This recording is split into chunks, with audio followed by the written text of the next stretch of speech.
Nous prenons en charge effectivement deux aspects des problèmes de troubles du comportement alimentaire de l'enfant, c'est-à-dire d'une part l'obésité pédiatrique et l'anorexie mentale pédiatrique. En fait, il y a un gros besoin sur ces deux thématiques-là, qui pour l'instant étaient gérées essentiellement par le CHU.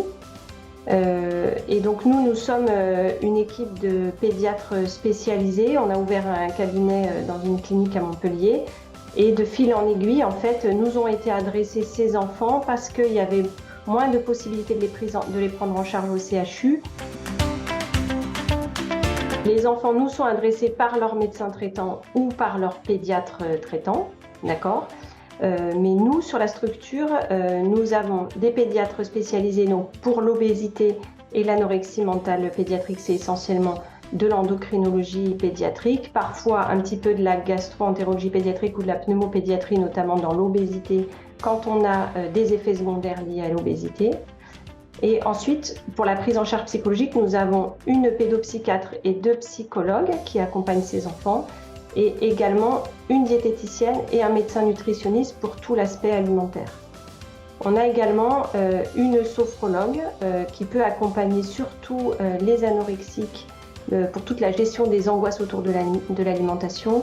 Et on a un ostéopathe qui lui va plutôt accompagner les jeunes enfants obèses parce que parfois ils peuvent avoir des douleurs articulaires secondaires à leur surpoids.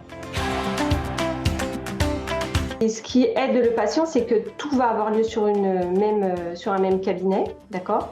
Et nous avons une assistante médicale qui fait la coordination en fait pour la prise en charge des rendez-vous, où on essaye d'avoir sur la même journée 1, 2, parfois même 3 rendez-vous sur le cabinet. Donc ça simplifie beaucoup la prise en charge.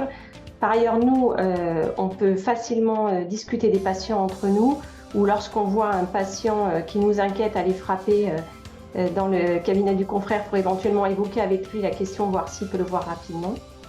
Et nous organisons également sur le cabinet, mais en soirée, des ateliers culinaires en fait, où c'est surtout pour les anorexiques qu'on met ça en place, où elles vont être accueillies en groupe, elles vont cuisiner ensemble avec la diététicienne et il y a présent sur place la sophrologue et les psychologues pour également les voir faire des séances et essayer de travailler comme ça sur 1h30, 2 heures de manière pluridisciplinaire avec plusieurs jeunes filles autour de la même problématique. Alors le plus pour les soignants, c'est clairement qu'on est chacun limité en fait dans notre spécialité et que des problématiques de ce type-là nécessitent plusieurs avis. Et donc c'est beaucoup plus simple pour nous sur un même lieu de discuter des dossiers et de personnaliser davantage les prises en charge parce qu'on sait que tel enfant va avoir besoin de plutôt telle prise en charge ou tel spécialiste. Et donc c'est une prise en charge qui est beaucoup plus rapide, beaucoup plus simple et beaucoup plus personnalisée et du coup beaucoup plus efficace en fait.